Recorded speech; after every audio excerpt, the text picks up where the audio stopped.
क्या होता है एंगल ऑफ कांटेक्ट। ठीक है, यहाँ पे एंगल ऑफ कांटेक्ट जब बोलता हूं तो दो अलग अलग चीजों के बारे में बात चल रही है। मतलब एक चीज रहेंगी लिक्विड और एक चीज रहेंगी सॉलिड। इसके बीच में कहाँ पे एंगल ऑफ कांटेक्ट होता है और एंगल ऑफ कांटेक्ट को ड्रॉ कैसे करते हैं उसके बारे में हम समझेंगे। ठीक है, जब भी कोई लिक्विड किसी सॉलिड के कांटेक्ट में आती है तो जिस पॉइंट को टच कर रही है वहां पे एक मिनिस्कस तैयार होता है। What do you mean by meniscus? तो देखो इस तरीके से होता है। अगर कोई ग्लास है तुम्हारे पास या फिर कोई बीकर है तुम्हारे पास और उस बीकर के अंदर तुमने अगर पानी डाल दिया, ठीक है, पानी डाल दिया इस तरीके से, तो ये पानी का शेप इस तरीके से हो जाता है। ठीक है, इस तरीके से हो जाता है। अब इस तरीके से होने के बाद यहाँ पे क्या हो गया, एक इस तरीके से कॉन्केव शेप तैयार हो गया। क्या हो गया यहाँ पे? कॉन्केव शेप तैयार हो गया।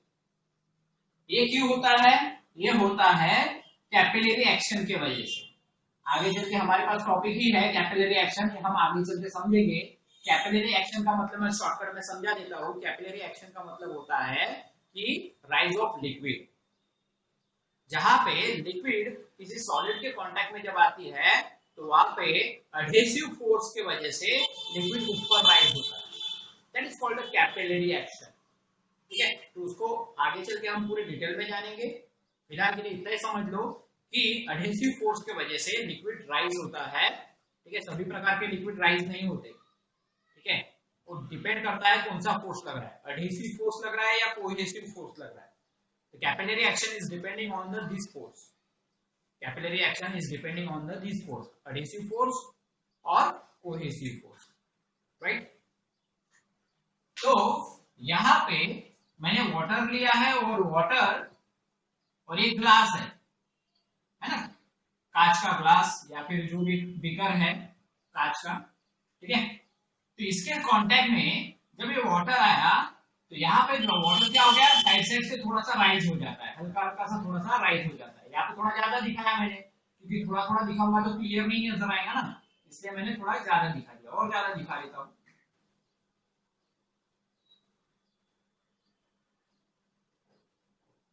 और ज्यादा क्लियर नजर आएगा और अच्छे से। ठीक है, तो इस तरीके से यहाँ पे ये जो कॉन्केव शेप जो तैयार हो रहा है, यहाँ पे ये जो कॉन्केव शेप तैयार हो रहा है that is called the meniscus. ठीक है, और एक कंटेनर बताता हूं। यही वैसे ही एक बीकर और लिया मैंने कांच का और इसके अंदर मैंने डाल दिया मर्क्यूरी। ठीक है,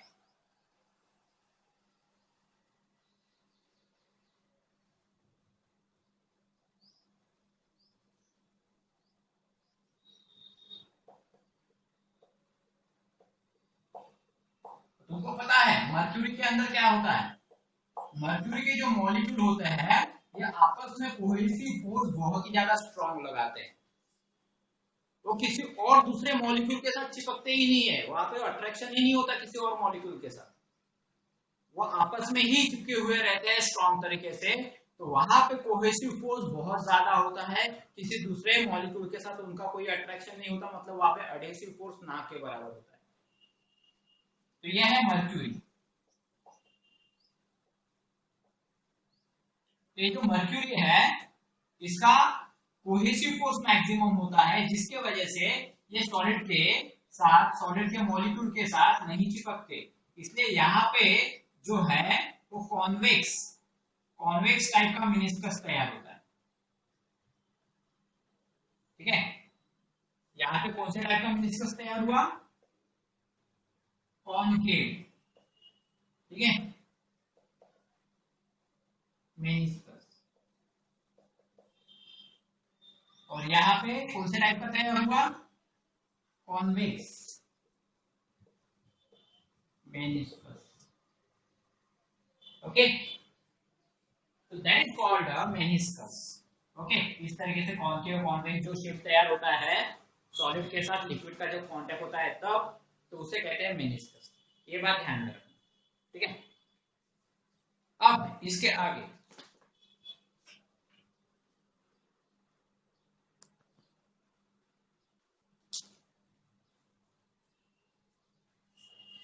जब भी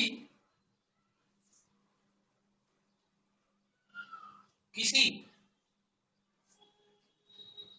फिर से यहाँ पे वही डायग्राम निकालता हूं मैं यहाँ पे, ये रहा एक बीकर कांच का, ठीक है, और इसके अंदर बना लेता हूं मैं वाटर, ठीक है।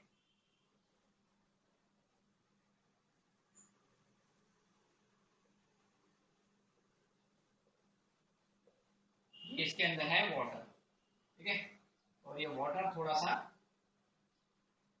राइस शेप में दिखाता हूं, भाई यहाँ पे ये राइस हो गया करके,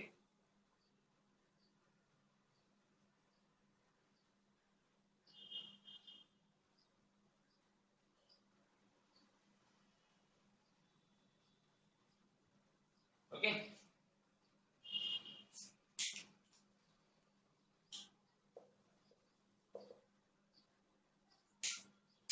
तो जब भी कोई लिक्विड किसी सॉलिड के साथ कांटेक्ट में आती है, और जिस पॉइंट पे कांटेक्ट में आती है वहां पे एक मिनिस्कस तैयार होता है। मिनिस्कस कॉन्केव शेप का या कॉन्वेक्स शेप का हो सकता है।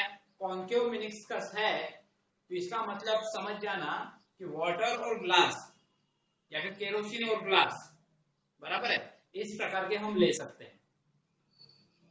समझ में आया? वाटर और ग्लास का कांटेक्ट जब होता है तो ये मिनिस्कस कॉन्केव टाइप का मिनिस्कस तैयार होता है। केरोसिन और ग्लास लेते हो तो भी कॉन्केव टाइप का ही मिनिस्कस तैयार होता है। लेकिन अगर मर्क्यूरी और ग्लास लेते हो तो उस समय कॉन्वेक्स टाइप का मिनिस्कस तैयार होता है, और meniscus depending on the adhesive force और कोहेसिव फोर्स, ठीक है, इसके ऊपर डिपेंड करता है।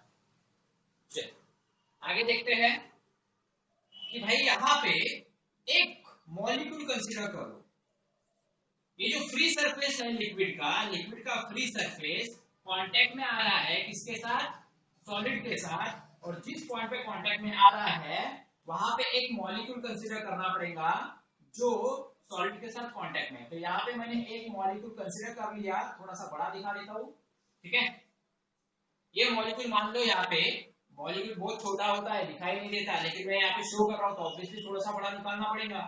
तो यहाँ पे क्या हो रहा है, ये मॉलिक्यूल जो है जिसका नाम ए दे देता हूं मैं, ए नाम का जो मॉलिक्यूल है, ये मॉलिक्यूल जो है ये सरफेस के साथ क्या हो गया? कांटेक्ट में आ गया, इस सरफेस के साथ कांटेक्ट में आ गया, ओके। तो यहाँ पे इसके साथ क्या करना पड़ेगा? एक टेंजेंट ड्रॉ करना पड़ेगा, ठीक है। इसके साथ क्या करना पड़ेगा? एक टेंजेंट ड्रॉ करना पड़ेगा सॉलिड और फ्री सरफेस ऑफ लिक्विड, जो लिक्विड का फ्री सरफेस है और सॉलिड है उसके बीच में एक टेंजेंट ड्रॉ कर दिया, ठीक है। तो यहाँ पे सॉलिड के साथ और इस टेंजेंट के साथ जो एंगल बनता है, सॉलिड के साथ और इस टेंजेंट के साथ जो एंगल बनता है उसी एंगल को हम एंगल ऑफ कांटेक्ट कहते हैं, ठीक है। Angle between solid and tangent which is drawn to the meniscus, and solid is called angle of contact. Angle of contact. Okay, यहाँ पे जो लिक्विड सरफेस है, लिक्विड सरफेस, इसे फ्री सरफेस कहते हैं। क्या कहते हैं इसे? Free surface, okay. तो ये जो फ्री सरफेस है, ये फ्री सरफेस का क्या हो रहा है? कांटेक्ट हो रहा है किसके साथ? ये सॉलिड के साथ। तो जहां पे ये कांटेक्ट हो रहा है वहां पे हमने एक मॉलिक्यूल कंसीडर कर लिया, ठीक है, और वहां पे मिनिस्कस तैयार हो रहा है। कौन से शेप का मिनिस्कस तैयार हो रहा है? कॉन्केव शेप का मिनिस्कस तैयार हो रहा है। कौन से शेप का मिनिस्कस तैयार हो रहा है? कॉन्केव शेप का मिनिस्कस तैयार हो रहा है, ओके। तो हमने यहाँ पे एक टेंजेंट ड्रॉ किया उस मिनिस्कस के साथ, उस मिनिस्कस के साथ हमने क्या किया, एक टेंजेंट ड्रॉ कर लिया, और सॉलिड के साथ भी, तो सॉलिड और मिनिस्कस इसके साथ जब टेंजेंट ड्रॉ करता है तो वहां पे उसके बीच का एंगल जो होता है, सॉलिड और टेंजेंट के बीच का जो एंगल होता है उसी को हम एंगल ऑफ कांटेक्ट कहते हैं, उसी को हम एंगल ऑफ कांटेक्ट कहते हैं। तो ये तो हो गया इसके लिए, ठीक है, वाटर और ग्लास के लिए। सपोज हमारे पास अगर मर्क्यूरी होता तो कैसे करते हैं, हाँ, और एंगल ऑफ कांटेक्ट को हम थीटा से शो करते हैं, ये भी लिख देता हूं, it is denoted by theta, ठीक है, और इसको डिग्री सेल्सियस में भी मेजर कर सकते हैं, डिग्री में, सॉरी डिग्री में मेजर कर सकते हैं, सेल्सियस में नहीं, वो तो टेम्परेचर का हो गया, डिग्री में मेजर करेंगे। ओके, चलो आगे देखते हैं।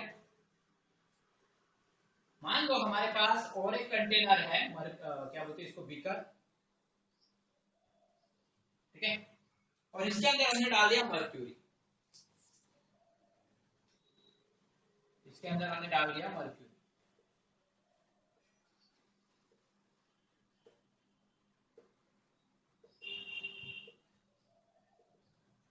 इतने ज्यादा मर्क्यूरी हमारे पास अवेलेबल नहीं होता है कहीं, इसके अंदर डाल दिया मर्क्यूरी, मर्क्यूरी ये थोड़ा सा पॉइजनस होता है, ठीक है, अच्छा खासा पॉइजनस हो सकता है, थोड़ा सा नहीं, ओके, तो इसके कांटेक्ट में आने के बाद हमको हाथ अपना अच्छे से धोना चाहिए, अगर मर्क्यूरी हम हाथ लगाते मर्क्यूरी को तो ठीक, ये डेंजरस होता है अपने बॉडी के, तो यहाँ पे लिया हमने मर्क्यूरी, तो मर्क्यूरी का जो कांटेक्ट होता है फ्री सरफेस, मर्क्यूरी का फ्री सरफेस, ये फ्री सरफेस है, तो मर्क्यूरी का जो फ्री सरफेस है उसका जहां पे कांटेक्ट होता है सॉलिड के साथ, वहां पे एक मिनिस्कस तैयार होता है, और वो मिनिस्कस जो है वो कॉन्वेक्स शेप का होता है, कॉन्वेक्स मिनिस्कस ये होता है।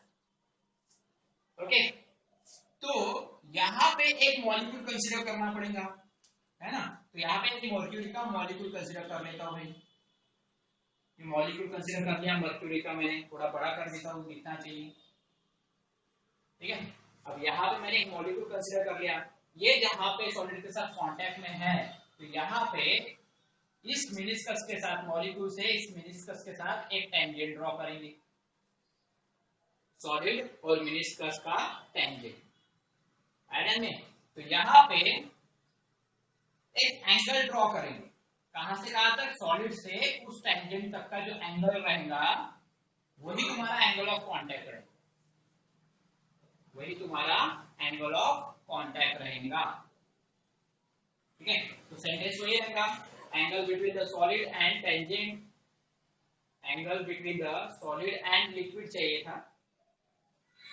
बराबर, angle between the solid and tangent which is drawn to the meniscus and solid is called as the contact, angle of contact it is denoted by theta, यही sentence यहाँ पे दिया है।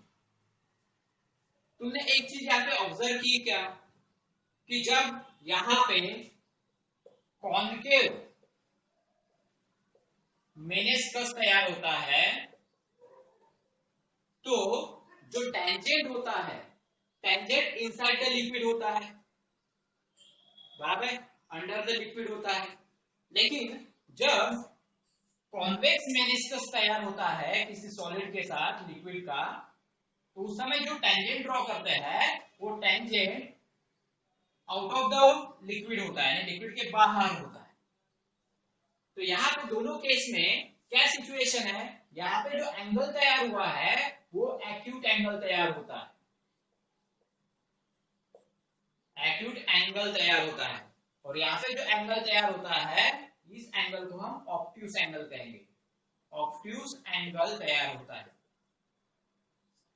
ठीक है, तो जब भी मिनिस्कस कॉन्वेक्स शेप का रहेगा तो ऑब्ट्यूस एंगल तैयार होगा, और जब भी मिनिस्कस या कॉन्केव शेप का रहेगा तब एक्यूट एंगल तैयार होगा,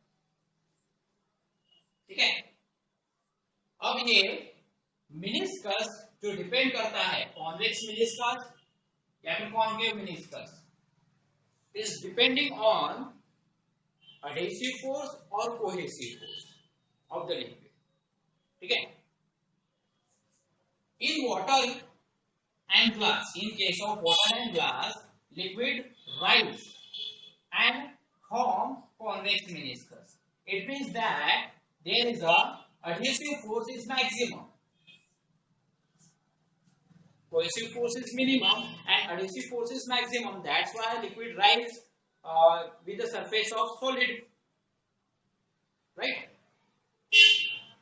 In case of mercury and solid, liquid fall, not rise, liquid fall with the surface of solid. That's why there is convex meniscus is formed, because here cohesive force is maximum than adhesive force. तो हम ऐसा भी कह सकते हैं कि adhesive force यहाँ पे नहीं के बराबर है, adhesive force यहाँ पे नहीं के बराबर है, ऐसा भी हम कह सकते हैं। ठीक है, तो बहुत ही सिंपल सी सिचुएशन है, सारी चीजें मैंने तुमको यहाँ पे समझाई है। ठीक है, अब यहाँ पे हम दो चीजों के बारे में खास करके समझेंगे कि शेप ऑफ द मिनिस्कस, उसके बारे में हम टोटली समझेंगे। ठीक है, तो इसको मैं मिटा देता हूं।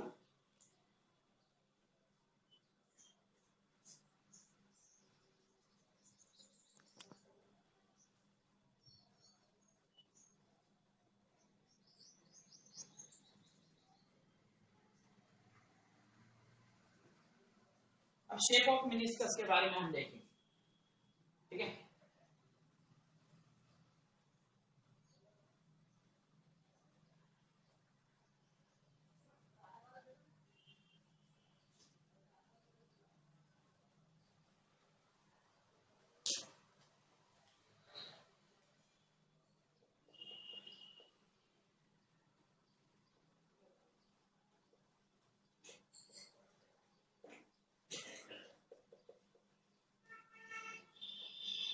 Shape of meniscus. ठीक है, तो यहां पे दो शेप हमारे पास रहेंगे,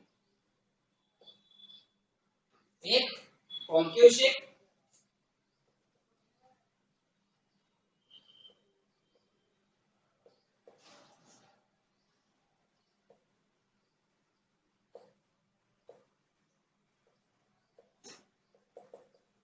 कॉन्केव शेप ऑफ मेनिस्कस, और एक रहेगा कॉन्वेक्स शेप ऑफ मेनिस्कस।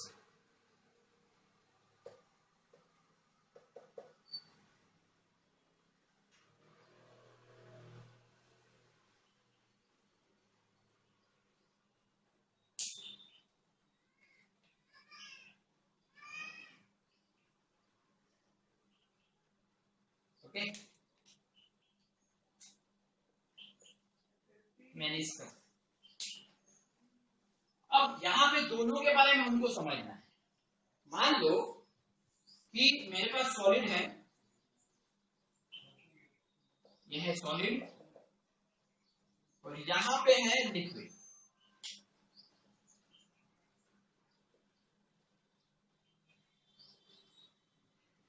अब लिक्विड में तुम दो टाइप ले सकते हो, एक तो वाटर भी ले सकते हो या फिर केरोसिन भी ले सकते हो। आयरन में वाटर भी ले सकते हो या फिर केरोसिन भी ले सकते हो, इस तरीके से।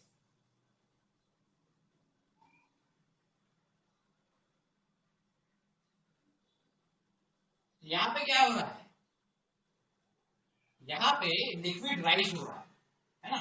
ये जो लिक्विड है सॉलिड के कांटेक्ट में आने के बाद, यहाँ पे जो लिक्विड है वो सॉलिड के कांटेक्ट में आने के बाद क्या हो रहा है, थोड़ा सा राइज हो रहा है। ये वाटर भी रह सकता है या फिर केरोसिन हो सकता है। वाटर थोड़ा ज्यादा राइज होता है, केरोसिन थोड़ा कम राइज होता है, ये फर्क है। वाटर जब सॉलिड के कांटेक्ट में आता है तो थोड़ा ज्यादा ही राइज होता है, तो ऑब्वियसली केरोसिन लो या वाटर लो, उसके साथ जो भी सॉलिड आएगा वो उसको गीला तो करेंगे ही, है ना, ये ऑब्वियस वाली बात है। ठीक है, किसी भी सॉलिड के साथ अगर ये कांटेक्ट में आ जाता है, लिक्विड, वाटर या फिर केरोसिन, ठीक है, तो ये उस ऑब्जेक्ट को क्या कर लेता है, उस ऑब्जेक्ट को ये गीला कर देता है। ठीक है, तो यहाँ पे क्या हो रहा है, वाटर या फिर केरोसिन की वजह से एक कॉन्केव मेनिस्कस तैयार हो रहा है। ठीक है, कॉन्केव मेनिस्कस तैयार हो रहा है, बराबर।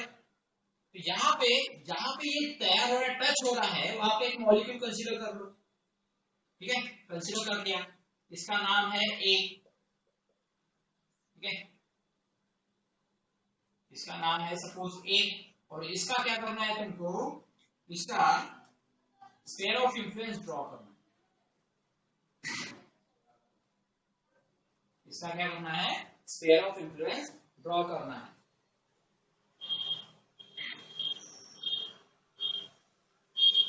ये मैंने इसका स्फीयर ऑफ इंफ्लुएंस ड्रॉ कर दिया। तो यहाँ पे क्या दिखाई दे रहा है, जो ये मॉलिक्यूल है जिसका स्फीयर ऑफ इंफ्लुएंस मैंने ड्रॉ किया है, उसका आधा पार्ट जो है वो सॉलिड के अंदर आ रहा है। ठीक है, आधे से कम पार्ट जो है वो एयर के अंदर आ रहा है, और बहुत ही कम पार्ट जो है वो लिक्विड के अंदर आ रहा है। Sphere of influence, sphere of influence का तुम पार्ट देख लो, हाफ पार्ट सॉलिड के अंदर आ रहा है, हाफ से कम पार्ट जो है वो एयर के अंदर आ रहा है, और एकदम छोटा सा पार्ट जो है, एकदम छोटा सा पार्ट इसका स्फीयर ऑफ इंफ्लुएंस का, वो लिक्विड के अंदर आ रहा है। तो फिर कहां पे कौन सा फोर्स लगेगा उसके बारे में हमको जानना है, कहां पे कौन सा फोर्स लगेगा उसके बारे में हमको जानना है। तो एक काम करेंगे, यहाँ पे टेंजेंट ड्रॉ करेंगे। ठीक है, टेंजेंट इस तरीके से मेनिस्कस को होते हुए ड्रॉ करना पड़ता है, ये टेंजेंट हो गया, जो मेनिस्कस को होते हुए ड्रॉ किया हमने, इसको टेंजेंट कहेंगे। ठीक है, एरो नहीं देता हूं मैं।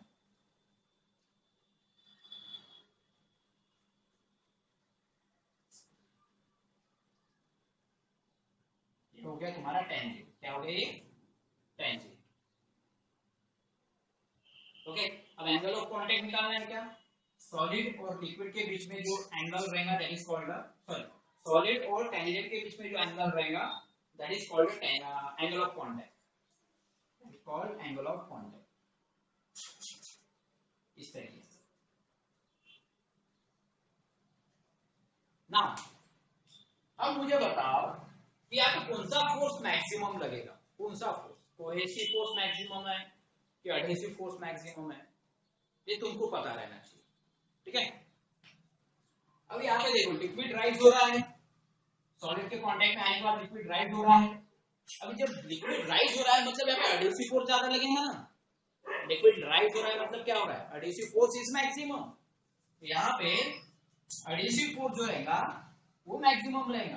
तो यहाँ पे मैं दिखा देता हूँ P, जो एरो है P, तो AP ये क्या दिखा रहा है कि adhesive force is maximum. Okay, तो इसका जो एरो रहेगा वो इनसाइड द सॉलिड रहेगा। दूसरा, अब एक कोहेसिव फोर्स भी लगता है, कोहेसिव फोर्स किसके बीच में लगता है, कोहेसिव फोर्स जो है वो लिक्विड के जो मॉलिक्यूल्स है वो आपस में लगा लेते हैं, कोहेसिव फोर्स जो है लिक्विड मॉलिक्यूल्स वो आपस में लगा लेते हैं। ओके, एक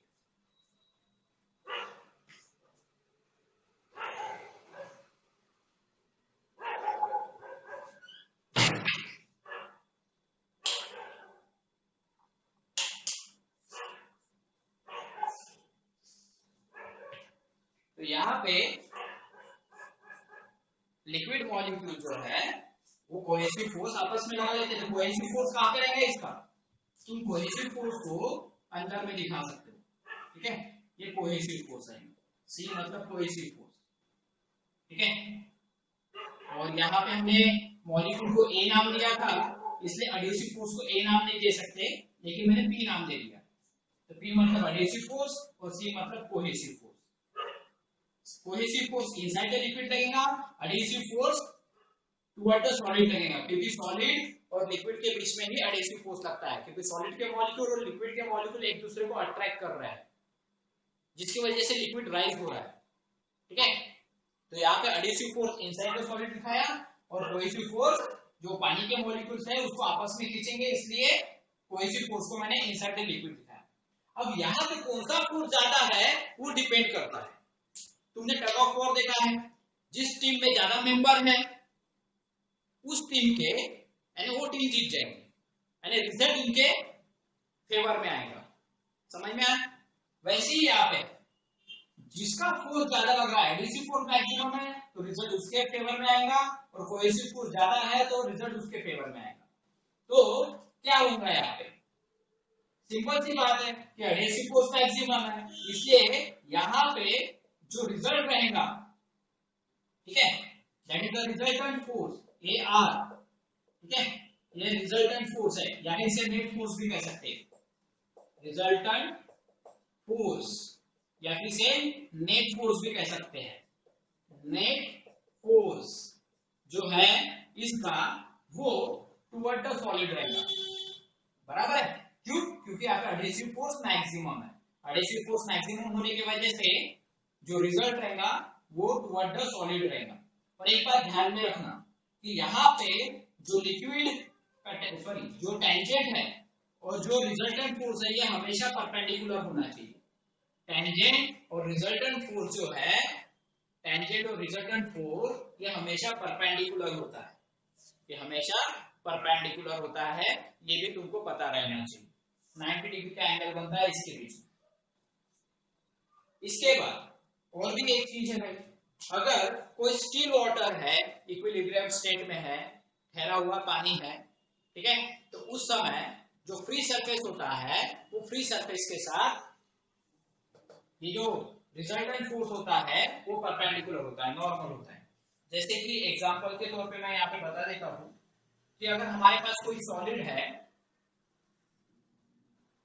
ठीक है, और उसके कांटेक्ट में अगर लिक्विड आ गया, लेकिन वो कैसा है, इक्विलिब्रियम पोजीशन में है, उसका फ्री सरफेस परपेंडिकुलर है, ठीक है, ये जो फ्री सरफेस है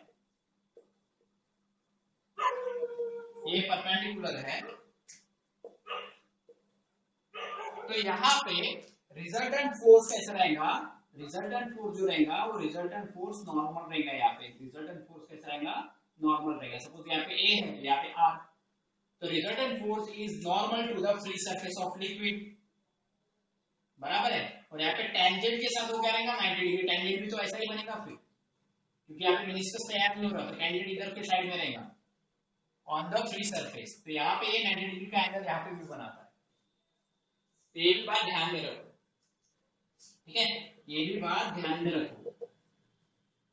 अगर कोई लिक्विड एकदम इक्विलिब्रियम स्टेट में है, उसका फ्री सरफेस एकदम स्ट्रेट है, ठीक है, कोई भी एंगल ऑफ कांटेक्ट, यहाँ पे एंगल ऑफ कांटेक्ट तो हो रहा है, ना ही कोई मेनिस्कस हो रहा है, ना ही कोई कुछ हो रहा है, यहाँ पे कॉन्केव मेनिस्कस नहीं है, कॉन्वेक्स मेनिस्कस नहीं है, यहाँ पे सीधा सीधा कांटेक्ट में है सॉलिड के साथ कोई भी लिक्विड, तो वहां पे जो टेंजेंट ड्रॉ होगा वो टेंजेंट ऑन द सरफेस होगा, फ्री सरफेस, और जो रिजल्टेंट फोर्स रहेगा वो एक नॉर्मल रहेगा। नॉर्मल किसके साथ रहेगा, फ्री सरफेस के साथ।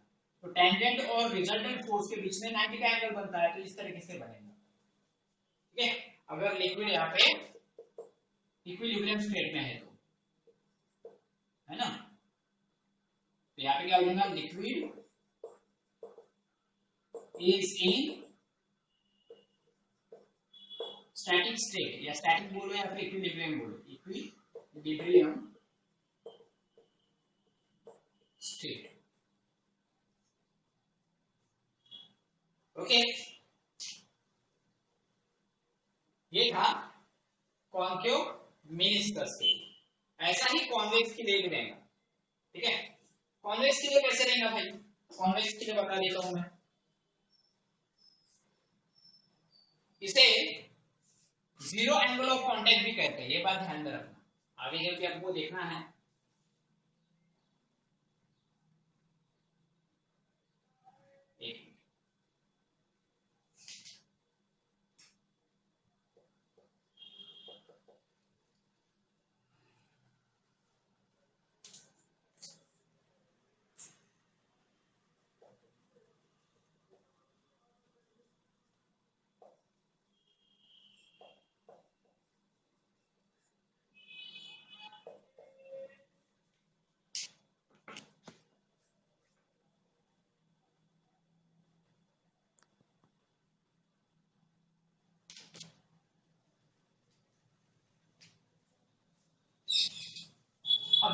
चीज के बारे में हम देखते हैं।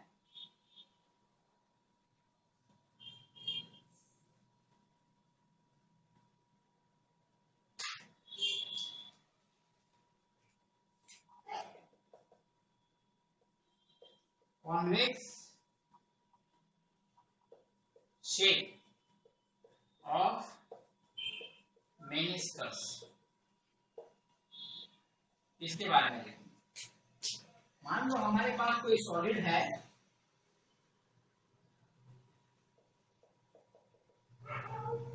ठीक है, और इसके कांटेक्ट में कोई लिक्विड है,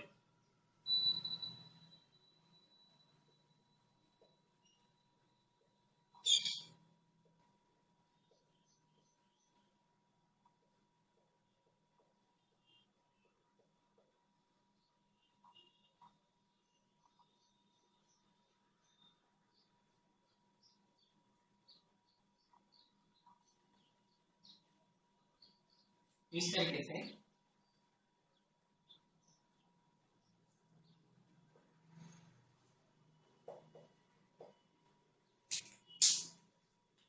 ये है लिक्विड और ये है सॉलिड। ओके, तो यहाँ पे जो लिक्विड है वो सॉलिड के साथ कांटेक्ट में आ गया है, ठीक है।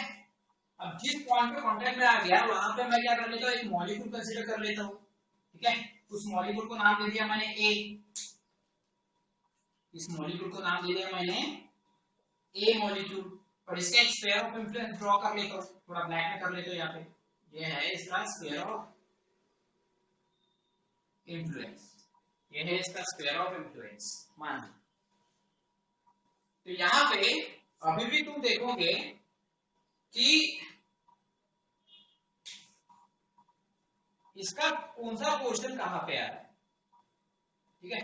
मैक्सिमम पोर्शन, आधा पोर्शन जो है स्फीयर ऑफ इन्फ्लुएंस का अभी भी सॉलिड के अंदर है, ठीक है।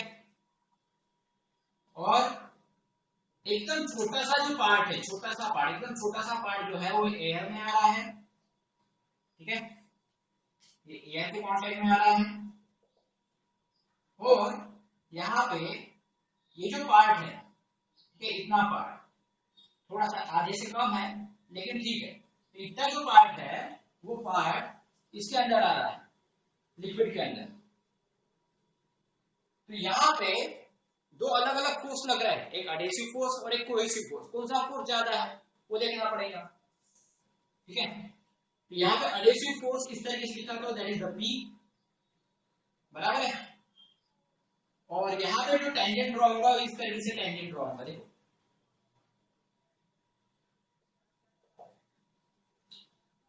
ये मेनिस्कस को होते हुए टेंजेंट ड्रॉ करना पड़ता है, ठीक है। ये हो गया टेंजेंट, मेनिस्कस को होते हुए टेंजेंट ड्रॉ करना पड़ता है, ठीक है। तो ये हो गया टेंजेंट, और यहाँ पे एंगल ऑफ कांटेक्ट तैयार हुआ। तो ये एंगल कौन सा तैयार हुआ है, यहाँ पे एंगल ऑफ कांटेक्ट इस तरीके से, इस एंगल ऑफ कांटेक्ट को हम नाम देंगे थीटा। देखो यहाँ से पूरा सॉलिड तक लेना है, टेंजेंट से सॉलिड के सरफेस तक, ठीक है। ये हो गया एंगल ऑफ कांटेक्ट थीटा। ना अब इंपॉर्टेंट चीज क्या है कि यहाँ पे कौन सा फोर्स ज्यादा है, कोहेसिव फोर्स या एडहेसिव फोर्स, ठीक है। तो कोहेसिव फोर्स को मैं इस तरीके से निकालता हूं, यहाँ पे अंदर में तुम ही बताओ कौन सा फोर्स मैक्सिमम रहेगा यहाँ पे, एडहेसिव फोर्स या कोहेसिव फोर्स।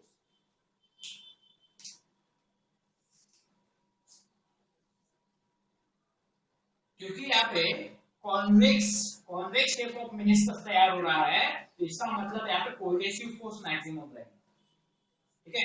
कौन सा फोर्स मैक्सिमम रहेगा, कोहेसिव फोर्स मैक्सिमम रहेगा, ठीक है। तो कोहेसिव फोर्स अगर मैक्सिमम है तो रिजल्ट भी उसके फेवर में आएगा, तो रिजल्टेंट फोर्स जो रहेगा वो हम इनसाइड द लिक्विड ड्रॉ करेंगे, ठीक है। यहाँ पे कोहेसिव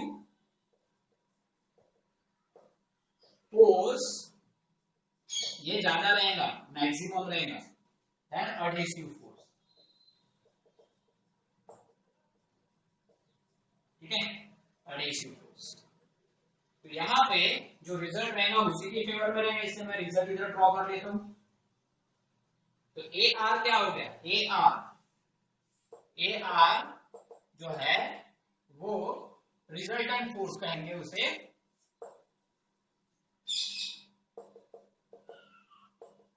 और नेट फोर्स कहेंगे। नेट फोर्स वो कहां पे रहेगा? Inside the liquid, inside the liquid. Okay, तो यहाँ पे अभी भी बता रहा हूं, टेंजेंट और रिजल्टेंट फोर्स जो है वो एक दूसरे के साथ परपेंडिकुलर होता है। ठीक है, tangent AT and net force that is AR are normal to each other, normal to each other। Okay, तो ये सिचुएशन होती है और इस सिचुएशन के कारण हमको समझ में आता है कि किस तरीके से सॉलिड के साथ लिक्विड का कांटेक्ट होता है और कौन सा शेप तैयार होता है और उस शेप होने के पीछे क्या कारण होता है। ठीक है, जीरो एंगल ऑफ कांटेक्ट। ठीक है, बहुत ही सिंपल ये ऐसा टॉपिक है। यहाँ पे भी हमको वही देखना पड़ेगा लिक्विड और सॉलिड के कांटेक्ट के बारे में, लेकिन यहाँ पे जो हम लिक्विड लेने वाले हैं वो एकदम प्योर, हाईली प्योर वाटर रहना चाहिए, तभी वहां पे जीरो एंगल ऑफ कांटेक्ट तैयार होगा। ठीक है, तो हाईली प्योर वाटर का यूटिलाइज हम करेंगे और यहाँ पे मैं तैयार कर लेता हूँ एक सॉलिड। मान लीजिए हमारे पास एक सॉलिड है ना, ये है सॉलिड और इसके कांटेक्ट में हमने एकदम हाईली प्योर वाटर यहाँ पे हमने ला लिया है। वाटर के कांटेक्ट में हमने इस सॉलिड को ला लिया है। यहाँ पे तुमको दिखाई देगा कि ये हाईली प्योर वाटर जो है ये सरफेस को पूरी तरीके से गीला कर देगा। आयरन में इसके जो मॉलिक्यूल होते हैं एकदम ज्यादा ऊपर तक राइज होते हैं। ठीक है, यानी यहाँ पे एडहेसिव फोर्स बहुत ही ज्यादा मात्रा में रहेगा। ठीक है, तो यहाँ पे पानी का एक मॉलिक्यूल हम कंसीडर कर रहे थे, that is the molecule A, consider कर लिया हमने। ओके, यहाँ पे मैंने स्क्वायर ऑफ इन्फ्लुएंस गलत जगह बना लिया। स्क्वायर ऑफ इन्फ्लुएंस यहाँ पे बनाना चाहिए, इस तरीके से मैंने इसका ये मॉलिक्यूल्स का स्क्वायर ऑफ इन्फ्लुएंस बना लिया है यहाँ पे। ठीक है, एक बात ध्यान में रखना, यहाँ पे जो एडहेसिव फोर्स होता है सॉलिड और लिक्विड मॉलिक्यूल के बीच में, जो एडहेसिव फोर्स लगता है वो मैक्सिमम रहेगा, वो मैक्सिमम रहेगा। और यहाँ पे तुम देख रहे होंगे कोई भी मिनिस्कस यहाँ पे तैयार नहीं हो रहा, कोई भी मिनिस्कस यहाँ पे तैयार नहीं हो रहा है, क्योंकि यहाँ पे क्या हो रहा है, पूरा का पूरा लिक्विड और सरफेस के साथ जाके चिपक गया है, एकदम सरफेस के एकदम बाउंड्री से वॉल के ऊपर बिल्कुल जाके चिपक जाता है आयरन में इस तरीके से। अब जैसे कि मैंने कहा कि यहाँ पे जो एडहेसिव फोर्स है जिसको मैं नाम देता हूँ P, AP is a adhesive force, तो AP is maximum. Okay, is maximum, इसे कहेंगे adhesive force. Adhesive force is maximum. Okay, बात करते हैं कोहेसिव फोर्स की। तो यहाँ पे कोहेसिव फोर्स जो रहेगा वो नहीं के बराबर रहेगा। ठीक है, यहाँ पे कोहेसिव फोर्स जो है वो नहीं के बराबर रहेगा, यानी जो मॉलिक्यूल है ए नाम का मॉलिक्यूल, इसके ऊपर एडहेसिव फोर्स ज्यादा लग रहा है, मैक्सिमम एडहेसिव फोर्स लग रहा है, लेकिन कोहेसिव फोर्स इतना कम लग रहा है कि हम उसे निग्लेक्ट कर सकते हैं। ठीक है, तो कोहेसिव फोर्स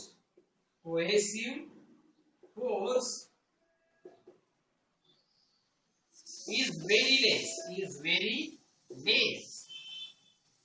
बहुत ही कम है, इतना कम है कि हम उसे इग्नोर कर सकते हैं। ठीक है, तो AC उसको नाम देते थे AC, है क्या नहीं, कोहेसिव फोर्स AC नाम देते थे उसको, तो cohesive force AC is ignore, है ना, इसको क्या करना है, इग्नोर करना है, इतना कम है कि हम उसे इग्नोर कर सकते हैं ना। अब सिंपल सी बात है, टेंजेंट कहाँ पे तैयार होगा, जो टेंजेंट तैयार होगा वो on the wall of the solid, यहाँ पे ये टेंजेंट तैयार हो जाएगा, यहाँ पे हम टेंजेंट तैयार करेंगे, टेंजेंट यहाँ पे तैयार हो जाएगा उस सॉलिड के सरफेस के ऊपर, ठीक है। और जो रिजल्टेंट फोर्स लगेगा वो किधर लगेगा तुम ही बताओ, रिजल्टेंट फोर्स कहाँ पे लगेगा, रिजल्टेंट फोर्स लगेगा यहाँ पे एडहेसिव फोर्स के डायरेक्शन में, क्योंकि ये एडहेसिव फोर्स ही रिजल्टेंट फोर्स रहेगा, ठीक है, ये ही रिजल्टेंट फोर्स रहेगा।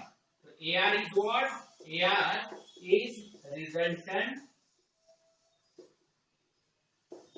Force, AR is resultant force, या फिर इसे नेट फोर्स भी कहते हैं। It's along with the adhesive force, ये जो रहेगा नेट फोर्स ये अलोंग विद एडहेसिव फोर्स रहेगा। और जैसे कि मैंने इसके पहले भी कहा था कि भाई ये रिजल्टेंट फोर्स और जो टेंजेंट होता है ये परपेंडिकुलर होता है, रिजल्टेंट फोर्स और टेंजेंट जो होता है वो परपेंडिकुलर होता है। तो यहाँ पे कोई भी एंगल तैयार हुआ क्या, ठीक है, यहाँ पे कोई भी एंगल तैयार नहीं हुआ, ठीक है, here theta equal to 0, there is no angle, यानी यहाँ पे कोई भी एंगल तैयार नहीं होता, तो is called zero angle of contact, zero angle of contact, इसे कहते हैं zero angle of contact. Okay, बहुत ही सिंपल सा कांसेप्ट है, ये बात ध्यान रखना। यानी यहाँ पे एक चीज तुमको देखने को मिली, क्या देखने को मिली कि adhesive force is equal to resultant force. क्या देखने को मिला, ऊपर में लिख के देता हूं, adhesive force is equal to resultant force, resultant force. Okay, adhesive force equal to resultant force, या फिर नेट फोर्स भी कह सकते हैं, इसे क्या कह सकते हैं, नेट फोर्स, ठीक है, नेट फोर्स भी कह सकते हैं। ओके, इसके बाद हम देखेंगे एंगल ऑफ कांटेक्ट के बारे में, 90 डिग्री पे क्या होता है। कोहेसिव फोर्स और एडहेसिव फोर्स में यहाँ पे क्या रिलेशन रहेगा, इस एंगल ऑफ कांटेक्ट 90 डिग्री, और इसका कंडीशन क्या रहेगा, कॉन्वेक्सिटी के लिए और कॉन्केविटी के लिए, ठीक है। तो उसके लिए हम यहाँ पे एक सॉलिड लेंगे और इसके कांटेक्ट में हम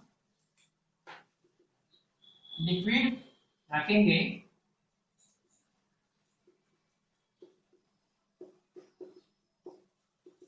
ओके। अब यहाँ पे एक चीज ऑब्जर्व करने वाली ये रहेगी कि जहां पे कांटेक्ट हो रहा है सॉलिड का और लिक्विड का 90 डिग्री पे, यहाँ पे मॉलिक्यूल है ना, इसको नाम देता हूं A, और यहाँ पे क्या कर लेता हूं, इसकी स्फीयर ऑफ इन्फ्लुएंस ड्रॉ कर लेता हूं, ये स्फीयर ऑफ इन्फ्लुएंस मैंने यहाँ पे ड्रॉ कर लिया, ओके, स्फीयर ऑफ इन्फ्लुएंस यहाँ पे ड्रॉ कर लिया। अब समझने वाली बात ये है कि यहाँ पे कौन सा फोर्स मैक्सिमम है, कौन सा फोर्स मिनिमम है, ओके। तो यहाँ पे देखो कि एडहेसिव फोर्स जो रहेगा ये लिक्विड का, ठीक है, इसे हाइपोथेटिकल लिक्विड कहेंगे हम, क्या कहेंगे इसे, हाइपोथेटिकल लिक्विड, ओके। अब ये जो लिक्विड कांटेक्ट में है सॉलिड के साथ, यहाँ पे इसका एडहेसिव फोर्स ये अंदर की तरफ में रहेगा सॉलिड के, क्यों, क्योंकि एडहेसिव फोर्स दो डिफरेंट सब्सटेंस के मॉलिक्यूल के बीच में लगता है, दो डिफरेंट सब्सटेंस के मॉलिक्यूल के बीच में एडहेसिव फोर्स लगता है, एक सॉलिड का सब्सटेंस, एक सॉलिड क्या हो गया, सब्सटेंस हो गया, लिक्विड क्या हो गया, सब्सटेंस हो गया, दो अलग अलग सब्सटेंस के मॉलिक्यूल एक दूसरे को अट्रैक्ट करते हैं, that is called the adhesive force. तो एडहेसिव फोर्स कहां पे रहेगा, उसका डायरेक्शन सॉलिड के अंदर रहेगा, बराबर है, क्योंकि लिक्विड इसको गिला कर रहा है। और कोहेसिव फोर्स का डायरेक्शन रहेगा लिक्विड के अंदर, एडमेंट, क्योंकि इस मॉलिक्यूल को, ये जो लिक्विड के मॉलिक्यूल है उसको अपनी तरफ खींचेंगे, तो यहाँ पे कोहेसिव फोर्स भी मैक्सिमम रहेगा, कोहेसिव फोर्स भी मैक्सिमम रहेगा, तो यहाँ पे जो एंगल ऑफ कांटेक्ट हो रहा है, एंगल ऑफ कांटेक्ट वो कितने का हो रहा है, that is theta equal to 90 degree. Angle of contact कितने का हो रहा है यहाँ पे, थीटा इक्वल टू 90 डिग्री। यहाँ पे जो थीटा तैयार हो रहा है वो 90 डिग्री का तैयार होगा, ठीक है। तो टेंजेंट कैसे ड्रॉ करोगे, टेंजेंट ड्रॉ यहाँ पे टेंजेंट फ्री सरफेस के ऊपर ड्रॉ होगा। टेंजेंट कहां पे ड्रॉ होगा, on the free surface of liquid, okay. तो फिर इसका रिजल्ट कहां पे रहेगा, एक बात ध्यान में रखो, यहाँ पे ना ही एडहेसिव फोर्स मैक्सिमम है ज्यादा और ना ही कोहेसिव फोर्स, या फिर ऐसा ही बोल सकते हैं कि एडहेसिव फोर्स जितना है उतना ही कोहेसिव फोर्स है, बस लाइक सा थोड़ा सा डिफरेंस है, ज्यादा फर्क नहीं है, थोड़ा सा फर्क है। तो यहाँ पे जो रिजल्ट लगेगा वो रिजल्ट रहेगा, result along the surface of solid, ठीक है, सॉलिड के सरफेस के ऊपर रहेगा, बराबर है। तो यहाँ पे हम ये बता सकते हैं कि एडहेसिव फोर्स जिसे हम एपी कहते हैं, एडहेसिव फोर्स जिसे हम एपी कहते हैं,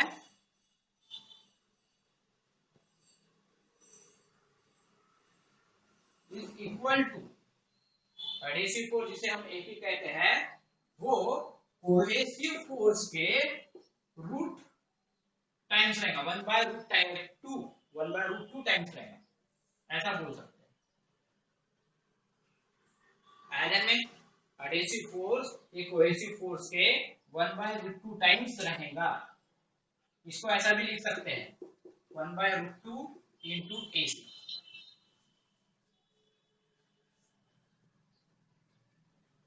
ठीक है। AP vector is equal to 1/√2 AC। तो फिर AC कितना रहेगा, AC is a cohesive force, AC कितना रहेगा, AC कितना रहेगा, √2 times of the adhesive force, cohesive force is √2 times of the adhesive force, okay. बस अभी यहाँ पे ये समझना है कि एंगल जो रहेगा, जो यहाँ पे एंगल तैयार होगा वो एंगल की कंडीशन क्या रहेगी, कब एंगल एक्यूट रहेगा और कब एंगल ऑब्ट्यूज रहेगा, इसके बारे में जानना है। जब भी एडहेसिव फोर्स ये ग्रेटर रहेगा इस वैल्यू के, कोहेसिव फोर्स डिवाइड बाय √2, इस वैल्यू से बड़ा रहेगा एडहेसिव फोर्स, तो उस समय जो एंगल वहां पे तैयार होगा वो एंगल एक्यूट एंगल रहेगा। The angle of contact, angle of contact, angle of contact is acute, angle of contact रहेगा एक्यूट रहेगा, ओके। उसके बाद अगर सपोज ऐसी कंडीशन है कि AP मतलब adhesive force is less than AC divide by √2, अगर ऐसी कंडीशन है तो यहाँ पे जो एंगल ऑफ कांटेक्ट तैयार होगा वो एंगल ऑफ कांटेक्ट ऑब्ट्यूज रहेगा, angle of contact is obtuse, ठीक है, एंगल ऑफ कांटेक्ट ऑब्ट्यूज रहेगा, ये बात ध्यान में रखना, ओके। तो इस तरीके से ये है।